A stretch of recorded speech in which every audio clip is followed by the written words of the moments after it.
Sophia is putting on an Oscar award winning performance right now. Thank you. And everyone is eating it up. And that's exactly what makes this episode so terrifying. Because she's not just a monster, she's a strategist. She knows what she's doing. So episode 2 is called Fray. First of all, let's look up what Fray actually means. They say the word fray primarily functions as a verb meaning to wear away or unravel. Okay, so it's definitely a lot of unraveling going on, I would say that. Often through rubbing.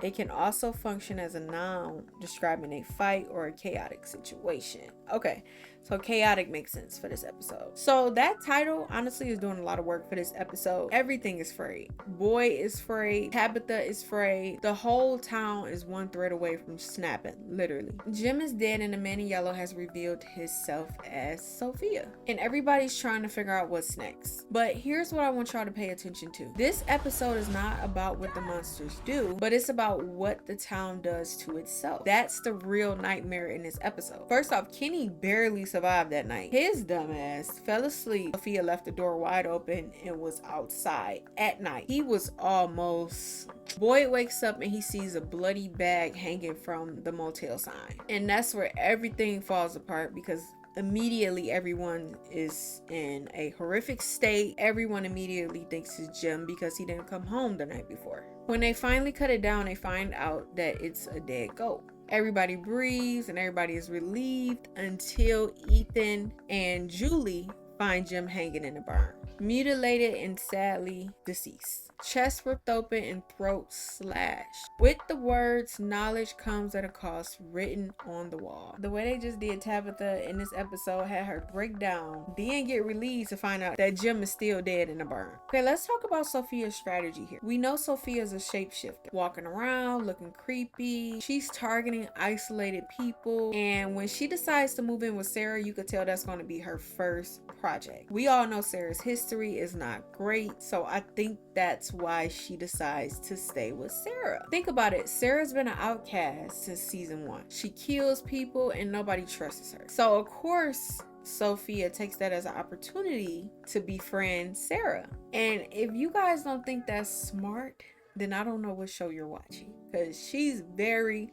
strategic. I've been saying Boyd is the best character in this show, but the Boyd in this episode, you could tell he's furious with Elgin. This Sheriff Boyd is a man who's tortured someone to get answers, and I'm pretty sure he'll do it again. When Elgin comes out that room looking like a pirate, he tells Elgin, not only are you gonna tell them that you was trying to help Fatima, he said if you don't, I'm gonna put your ass in a box. And you could tell he meant every word. And I don't know if y'all paying attention to this, Boyd is becoming the thing he's been fighting, and I really don't think that's an accident. I think that's the show asking, can you fight monsters without becoming one? Let's talk about Sarah's redemption, because I feel like she kind of redeemed herself when she stabbed Elgin's eye out. I'm not gonna lie, he did deserve it. Kidnapping Fatima, holding her against her will, yes. I never liked Sarah ever since she killed Kenny's dad and then tried to kill Ethan. I was done after that. But putting her next to Sophia, I don't know who's writing this show, a very interesting thing to do, because this episode really had me looking at Sarah like, at least the first time she was being manipulated by voices, but now she's befriended the actual voice. So it makes you feel bad for her in a way. I think if she does one more thing and the town finds out about it, I definitely think they're gonna vote to put her in a box. So I really hate that she don't know what she's up against right now. Jade finally starts telling Boyd about the reincarnation of him and Tabitha,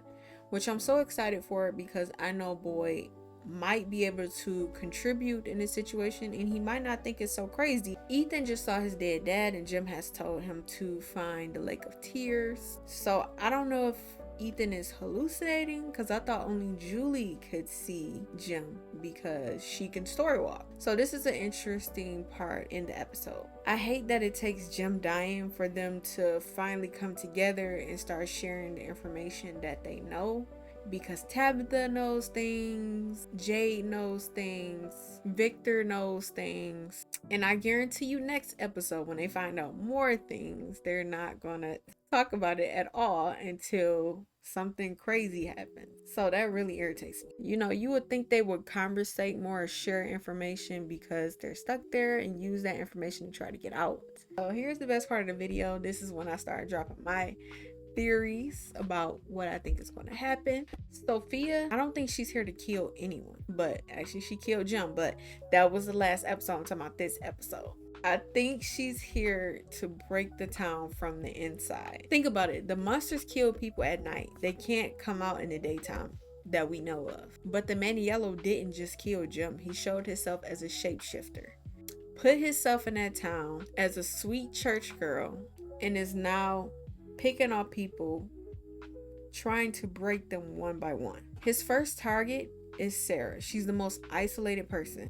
Next, probably is going to be Ethan, because I seen her waving at him and I didn't think that was a good sign at all. And then Ethan is vulnerable right now. He just lost his dad. Or Elgin, who just got tortured by the town sheriff and he just lost his eye. Sophia doesn't need to kill anybody. She just needs to conversate with you. So what if the end of season 4 isn't a monster attack? It's them tearing each other apart from the inside. Boy versus Elgin, Tabitha versus Jade, everyone versus everyone, while Sophia just watches. Let's skip to the Lake of Tears. Jim's ghost told Ethan to go find the Lake of Tears. This is the second time we've seen Ghost Jim. Julie saw him too during her story walk, so either Jim is somehow still alive or something is wearing his face the way Sophia wears other people's faces. But here's what's interesting. Ethan dreamed about the Lake of Tears before they were even trapped in that town. So the place existed in Ethan's mind before he even saw it. That means either the town was already reaching into their heads before they arrived, or Ethan has some connection to the town that goes deeper than what we know.